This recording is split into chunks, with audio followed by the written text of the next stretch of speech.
Mark Johnson, chiropractor, Red Bank, New Jersey. And I wasn't actually going to drive up here tonight because I just was at the beach, just kind of burned out, and just. But then I started feeling this gratitude for not only chiropractic, what it's done for me, my life, having a house, a beautiful way to live, raising my kids through chiropractic care, myself through chiropractic care, still need chiropractic for me, which we all do. But I was just really thinking about you guys, thinking about how grateful I am that you're in my life, and even though it seemed like there was about 10 no's, don't go tonight. I was like sitting in my chair. I even wrote Brian and I said, I don't know if I'm coming tonight. You're having a meeting though, right? He goes, yeah. I said, all right, then I'm going to go. And I just, chiropractic has been like an amazing life for me. And sometimes I think that it's almost like I'm doing the same thing over and over and over and over, and seeing new people and seeing the same people. I got people for 30 years, 30-something years. I think one guy's 35 years. Still comes every week. And sometimes I wonder, would I have been that faithful to it? Coming and taking care of myself that way. And I don't know. The big thing that I felt was just being happy, that I'm grateful to be alive, healthy. And a lot of my health I can attribute to chiropractic care. And being around good people, being around the good chiros that I've been around. And you guys are like my bros. There's a bigger circle of other chiropractic friends and friends in chiropractic, but I just think that the most important thing that meant a lot to me was just being grateful to be alive each day. You get to a certain age, and like last time I was talking about the fourth quarter of the football game. Remember, Fernando? And I was like, it's the fourth quarter of the football game, but it's also a good football game. And the fourth quarter can be an extended fourth quarter. And that's where all the excitement happens. So I'm looking forward to a lot of nice changes in this next 25 years of my life, with a quarter, whatever it is, and enjoying hanging with you guys even more, and seeing your kids all grow up, because mine are grown, man. I don't even see them that often.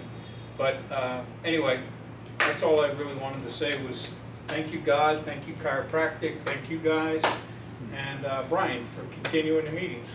Anyone like to ask Senor Mark Johnson anything? Anyone?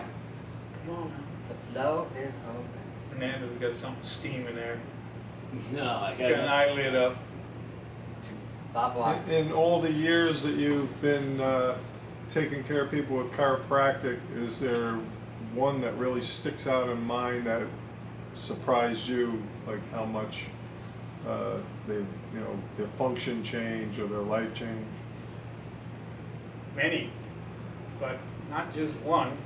I mean, one that hits me when you said that was just a guy that came in about a week ago, who's been a mess for many, many years, and he's coming out of his car, and I mean, you could tell this guy's been hurting for many years, probably 20 years. And my inner voice, after touching him and working on him and looking at him, was, hey, you know what? Go easy on this guy. Tell him the story, and it's going to take you time, and just don't try to be so focused on, yeah, he's a real mess and I'm going to do more to help him. I did less and actually got more results from doing less on this guy. So yeah, that blew me away. I was like, when they said how much better he was doing, I was just like, wow, okay. Because that's a big lesson in chiropractic too. Less is more sometimes. It really is. Anyone else like to ask Mark anything? Anyone? There's only one other guy in the room other than Brian. I'll ask that. Did you get here rather quickly this evening? It took me close to an hour. I can get here faster but the turnpike had certain things. All with the turn. There's always stuff going on. That's New Jersey, baby. Yep. Anyone else want to ask Senor Mark Johnson anything? That's what they call him in Red Bank. When you mentioned telling the story,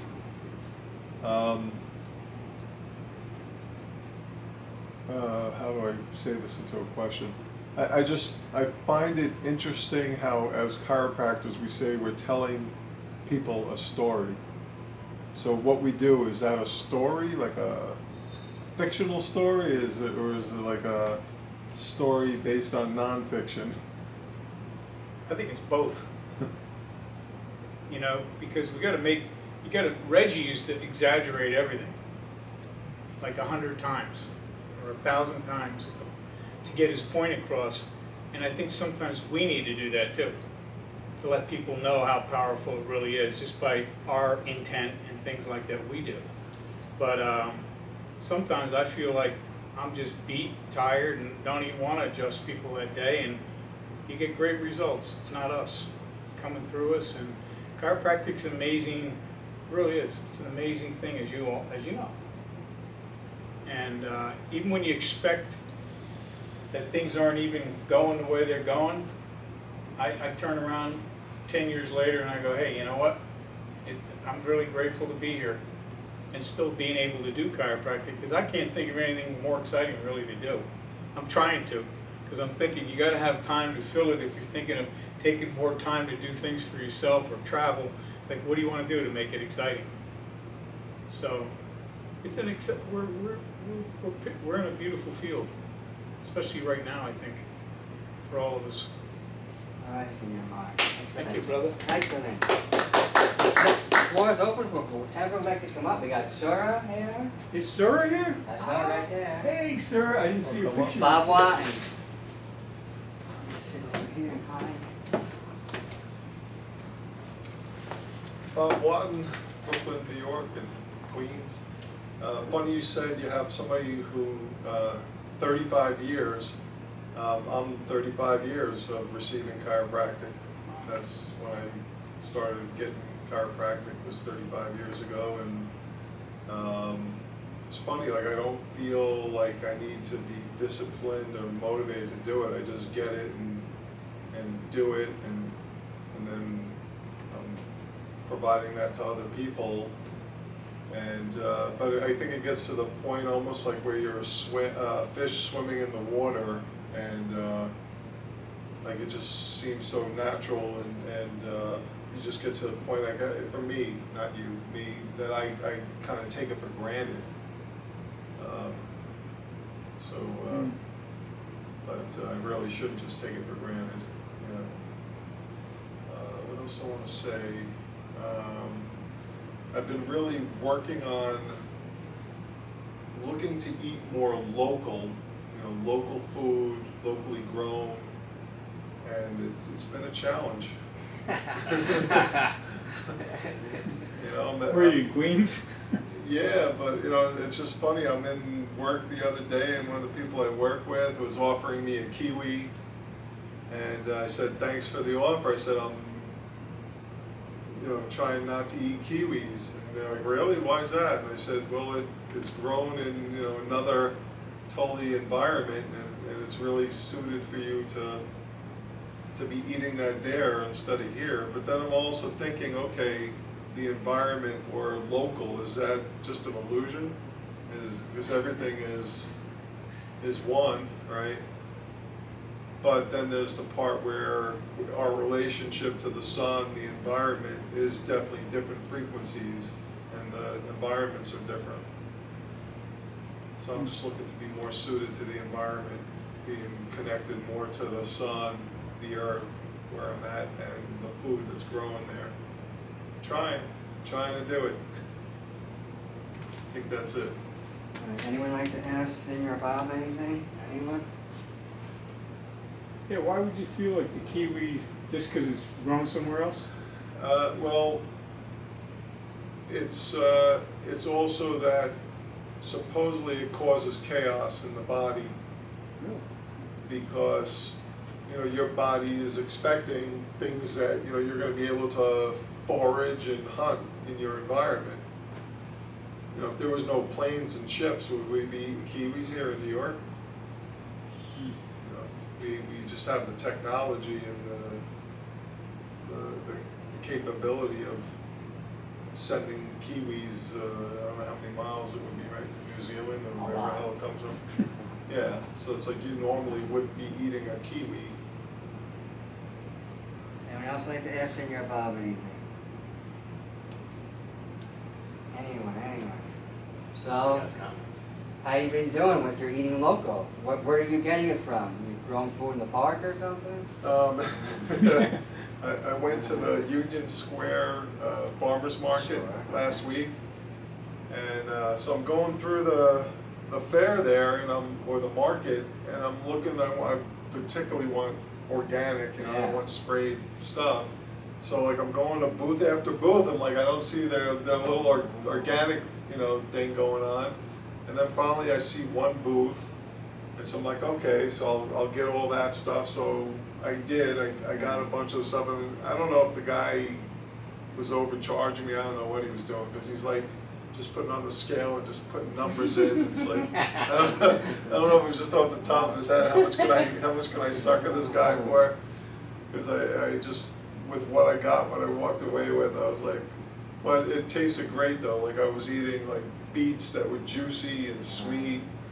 And so I did it that day, and then for a couple days I was eating that stuff, and now some of it's sitting in my refrigerator. The broccoli I didn't even eat because it didn't look like the normal broccoli Yeah. that I'm used to. So, and I went to give half of it to my girlfriend, and she didn't even want to take it. So that was like a sign.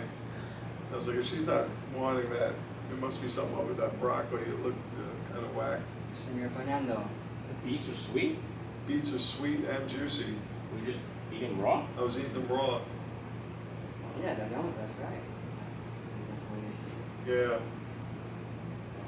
All right, Senor What else? What else would you forage and gather and hunt in your Queens? Oh, here in Queens? Yeah. What else would you? Well, if we didn't put up all the cement and buildings, I'm sure it would just be mostly herbs, right? Probably that are growing around here. Yeah, I don't even know, because I'm not that connected to the herb to even know how to do that stuff. Which is kind of Do they sad. have honey? Honey, well, I know they have honey. They got beekeepers on the roofs.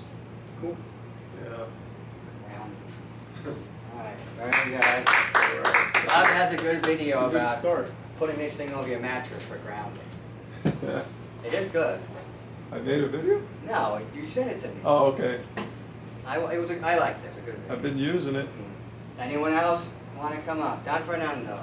Alright. Oh, that one, I know what you're talking about. Yeah. Fernando, chiropractor, Brooklyn. I'm just gonna piggy off what Bob and Mark said. So Bob, like connecting to the nature thing, and I went to that whole thing. And where do you define local and all that stuff, right? And then if I have a kiwi, all that, now I just worry about making sure it's good quality. Somebody gives me a good kiwi, then I'll eat it. If not, sometimes you see the stuff and you're like, whatever. Could be local, could be anywhere, and you're like, it's terrible.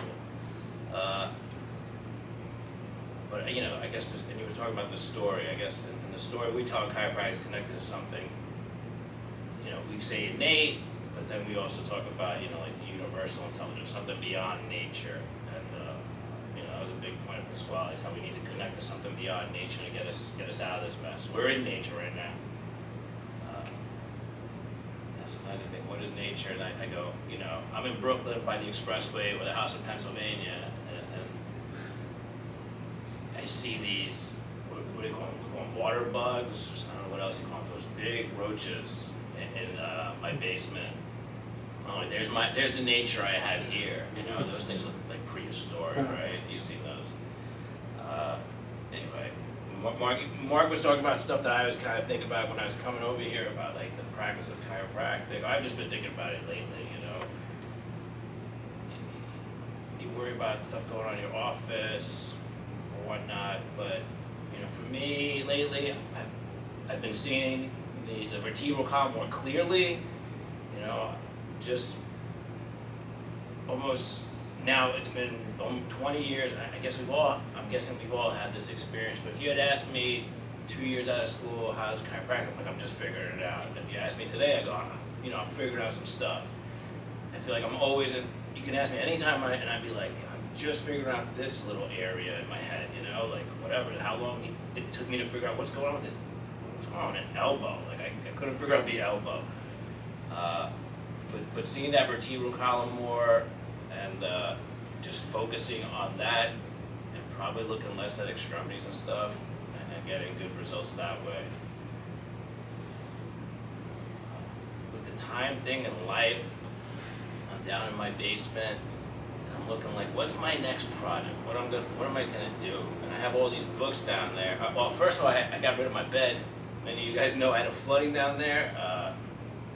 The sewer overflowed and left a terrible smell. I couldn't get it out of there. Now it's gone, the smell, but it was there for like 2 months. I cleaned everything so many times, I couldn't get the smell out of there. But finally the smell's gone, thankfully, but I also just decided not to sleep down there. And I got the house place cleared out, and I can really see these books, and I was pulling just some of them today out of there, because this is just a recent thing. I got the bed out, and I pulled out one book, Béchamp or Pasteur by Ethel D. Hume, and I had an unread copy, and I was flipping through it, and I was like, man, there's a lot of stuff in here, man. Like, I was like, I'm pretty sure I read this book, and then I found the copy I had read, and I was like, oh cool, I just have like all these highlights in there. I was like, I'm thinking in my head, man, I don't think I could start from scratch with this book if I had just started with the fresh copy. And then I found the one with my little highlights. I was like, all right, cool. And then I knew in the back of my head, I was like, I gotta find my notes. Because then I can just look at my notes and in 10 minutes kind of download all that information, almost like it's on a hard drive in my head somewhere. Once I see my notes, it'll all just click in. And it was exciting flipping through there because I saw it starts talking a lot about fermentation, microzymes.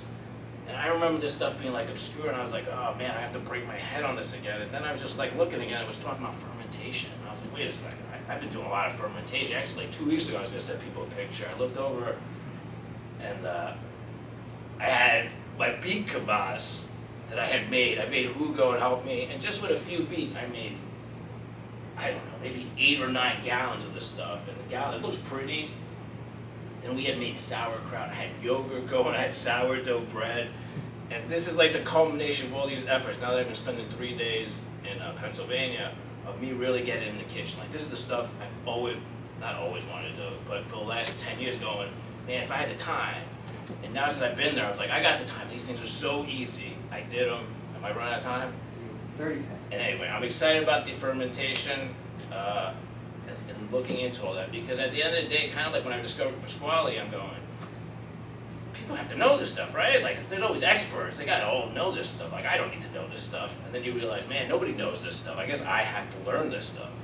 And that's where I'm at with that Béchamp or Pasteur. I don't think I've heard that mentioned in all the craziness out there. I don't know if you've heard anybody out there speak, oh, there's a book, Béchamp and Pasteur, or even you hear about the vaccine stuff, but I've never heard anybody say, oh, there's this woman, Waylene James, you know, like, her books were awesome. So, I guess it's our job to kind of digest that stuff and talk about it to people. And that's what I have to share. I'd like to ask Fernando anything. Anyone?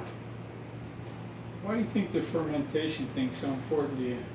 It just keeps popping up. Now, you know, well, the health people were talking about, oh, you should ferment this stuff, you should make like this. Like I said, I was having a little gallbladder issue, and I tried that stuff, and when I first drank it, I was like, oh, this feels really good. Now, I don't have the same effect now, I probably don't need it as much. And they were always into the nutrition people I was following, into the sauerkraut and stuff like that. And then when I moved out to the country, I started looking into like, oh, how you farm and stuff like that. And there was a guy called Bill Mollison, he started permaculture. And I had looked through the book, but it was so intense, it's like a textbook. And I realized at some point, I'm not gonna become a farmer, I don't need to learn all this stuff. But then he had another book just called Fermentation, which is just like, what is he talking about? I haven't even looked at that book. I ordered, I have it there, but then I see, I have that with the farming, this guy went into fermentation. The nutrition people are talking about fermentation. And now I was looking at that Béchamp or Pasteur thing, and that's all about understanding fermentation or the magic of fermentation. He said, Béchamp said, nothing is created or destroyed. Life is not the prey of death, it's the prey of life. Something to that effect. Things aren't created or destroyed, they're transformed. And there's something that goes on in fermentation where, you know, you take that cabbage and it ferments, and all of a sudden you're getting vitamins and stuff out of it. I never understood, like, I didn't believe it at first. I was like, what? You can get vitamins and stuff out of it from the fermentation process that breaks down the stuff that we can't digest in our gut. Anyone else want to ask Fernando anything? Anyone? All right, Fernando, excellent. Well, the floor is open. We got either Alex or Sura if they want to speak.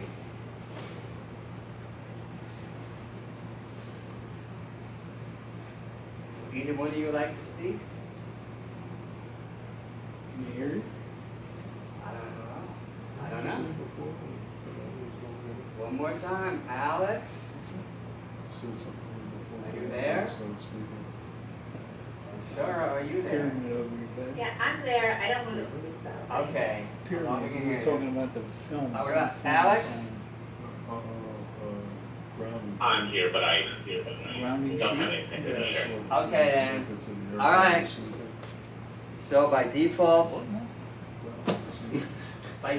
this evening you have me as the feature speaker. So Brian Patrick Corey, chiropractor, Cherokee City, New Jersey. The other night, Sir and I and Senior Jack, our little son, we moved to what I consider the country. Maybe some people wouldn't, but I do. There's farms and I see deer all the time. It's a whole new world. I really love it there. But I woke up, I don't know what time it was, maybe 3 in the morning or something like that. It was like, I hear Pasquale's voice, it was like saying, he used to say, the old saying, the truth shall set you free. He'd say, no, you have to say, knowing the truth shall set you free. And I said to myself, then I wrote down, chiropractic helps us know the truth. So what is that truth? For me, it's love. It's really the only thing that exists. And chiropractic helps us to do the labor, do all the work we need to do to get to love and to be loved. So when people come in and they're having a hard time and they're going through all these things, I always say just let people be who they are. But whatever it is they can accept at that moment, whatever it is they're going to allow themselves to do and work at that moment, my job is to help them work through that, whatever way they need to do it. And I can sense from that person, because I've been doing this long enough, 29 years, how I'm going to help this person to work through any barriers inside of them so they can get to love. And that's really a huge, to me the big thing is sensing. Because I was out of school like 2 years, let me think, yeah, 2 years when I met Pasquale, like a year and a half when I met him. And then I remember him saying to someone, it takes you 10 years to learn how to sense what someone needs as a chiropractor. So people come into us, I don't put any expectations on them. I'm not worried if they value what I do. I always get annoyed by chiropractors when they say, well, they're not going to value what you do. Why even think about that? I have no control over that. I'm going to do what I do. And if they like it, they'll come back. It has nothing to do with how much money you charge or any of that stuff. There's a connection and they sense you're the one that's going to help them. So when people come in, like I said, I don't put any expectations on them. I let them be who they are. And I just make sure I focus on sensing what it is that I need to do to help this person to relax so they can do the work they need to do. A lot of these people, they're in so much pain, some of them even forgot where this onset of this pain came from. They even have no idea.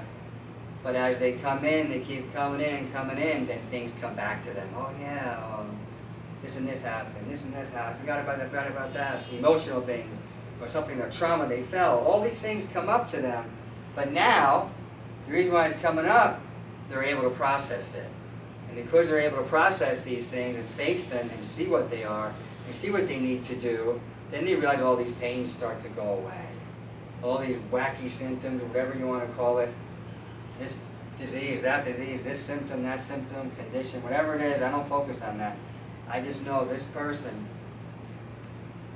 the power of chiropractic is going to allow them to look at themselves in an honest way, but have the courage to do whatever it is they need to do to keep, in Spanish they say, superar, which is S-U-P-E-R-A-R, which means to rise above things, or go beyond.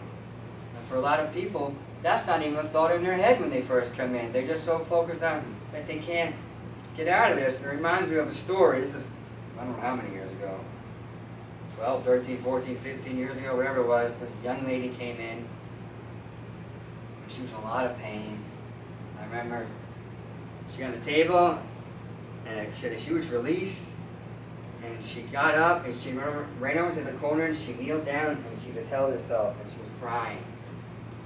So after she calmed down, I said, "Are you crying because you thought you'd never ever get better, and now it's finally gone, and it's such a release?" She's like, "Yeah." She explained to me, she's like, she never ever thought she'd get better. And when that left her, she said it was such a relief that that's how it came out of her in tears. Now, most people don't have it like that right away. Most people, it's a process, and you watch them go through it. And especially, I'm taking care of some people for many years now, and they come on a regular basis, and you see where they were, and you see where they are now, and they're just, it's like that light is just shining so brightly. And I don't give speeches to people. My job is just to encourage them, maybe say something silly to make them laugh. I think that's important.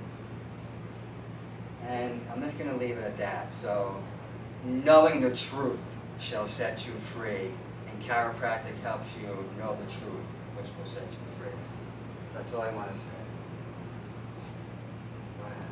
You think even when their pains and all the stuff that they came to you don't go away, that's part of the process too? Yeah, because that's up to them. And I just say to the person, this is really, after a while you just say, look, I tell them, I can't explain all these things to you. This is something you have to really figure out for yourself. And maybe I'm not that person they need to go through to help them work through this. I don't say it, because it could be it's very possible it's someone else. And that happens sometimes with someone else, and they can work through it. So I also am not insulted if someone goes somewhere else and gets help. I'm happy for them. But I do notice those people who are meant to come to me and stay with me, they just stay with me. And I watch them work through it. That's how I view it. Mm-hmm. Anyone else want to ask me anything? If that lights up, tell me. Can you truly get rid of pain, based on what Fernando was talking about with transformation? Does their pain transform now to financial pain? Because maybe the money they're paying to come see us could have been used towards their children or food or their rent or something else. So that now they might have stress around that and pain in the financial area. So can you ever really get rid of pain? I think I don't use the word transformation. I use the word metamorphosis, because it means to go beyond. Meta means beyond, and morphe means form. To me, it takes you beyond the form of worrying of any of those things. Because the way I look at it is, for me, this is how I truly live my life. I just focus on serving people, and God provides all my needs. And I believe the people that come into me on a regular basis, they're going to resonate with that. So they just know all their needs are going to be met. And they're not stressed about money or about this or about that. So whatever they need, they notice it starts to happen. Not because I'm doing it for them, but I think if that's just my mindset, and the people that are comfortable doing that, because I think by me being that way, it does help that person pick that up for me, and they can get that vibe going, and maybe they realize for themselves, this guy doesn't seem to worry about things. He just does his thing. I think they take that on for themselves, whenever they want to use it, so they go beyond all these worries and all this, and also the pain. Because like I said before, suffering does mean to endure pain. That's one of the definitions. It also means to undergo or pass through. And a lot of people, and also means to allow and to permit. So if you allow or permit yourself to go through whatever pain it is, you'll notice it will go away. And that, to me, the metamorphosis is just focus on, I always tell people to serve themselves. And by serving themselves, they'll be able to serve others better. And then they'll realize, I know for me, just these worries just go away. I know for some people, they tell me they don't seem to worry so much anymore. And that's the reason how I explain it. It takes you beyond that. Because a lot of people do have financial struggles. And I think at some point, when you serve other people, God's gonna provide you whatever you really need. That doesn't mean you're gonna have a boat or this or that. if you gave me a boat, Bob, I wouldn't want it. I have no interest to be driving around in a boat in the ocean. None. So for me, I'd rather just go home and walk around a park or something, and that's all I need. Anyone else want to ask me anything?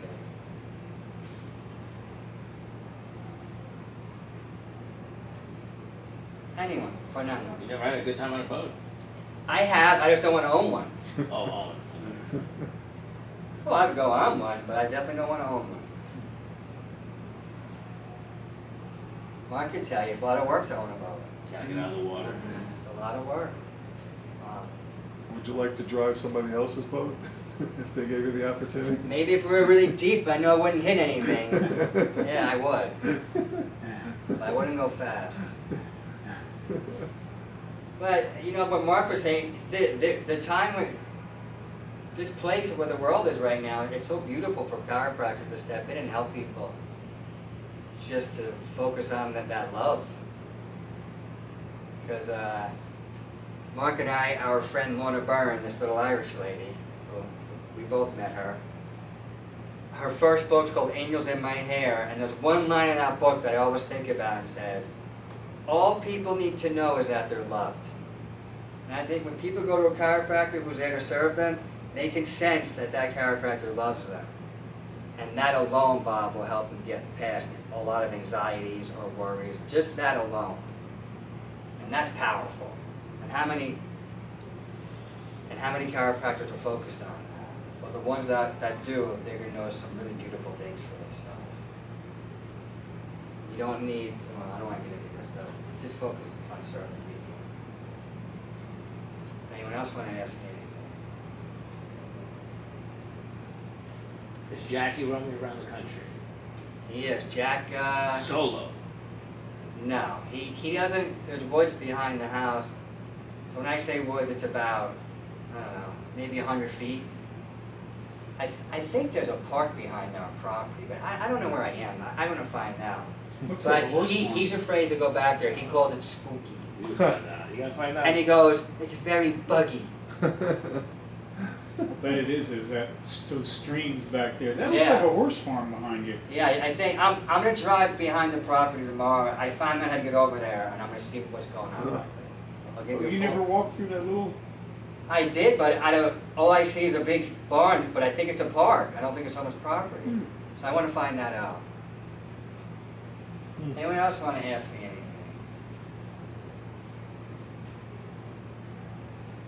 Anyone? Just remember that right now is a great time to be a chiropractor. Just watch when you focus on serving people. That's what's going to help people get through all this stuff. And I told someone today, the only savior for yourself is yourself, and chiropractic helps you save yourself. I got a question. Go ahead. What do you say? Somebody asks you, what do you feel? Want to say that again? If they ask you, what do you feel? You feel anything? On them? Yeah. It You depends. see I anything? mean, well, physical stuff, I say, well, you have a lot of tightness here, you have a lot of tightness there. But if they keep coming in, then I'll ask them. Sometimes I'll ask people, I said, well, what's going on in your life? What's going on? And they go start saying all sorts of stories.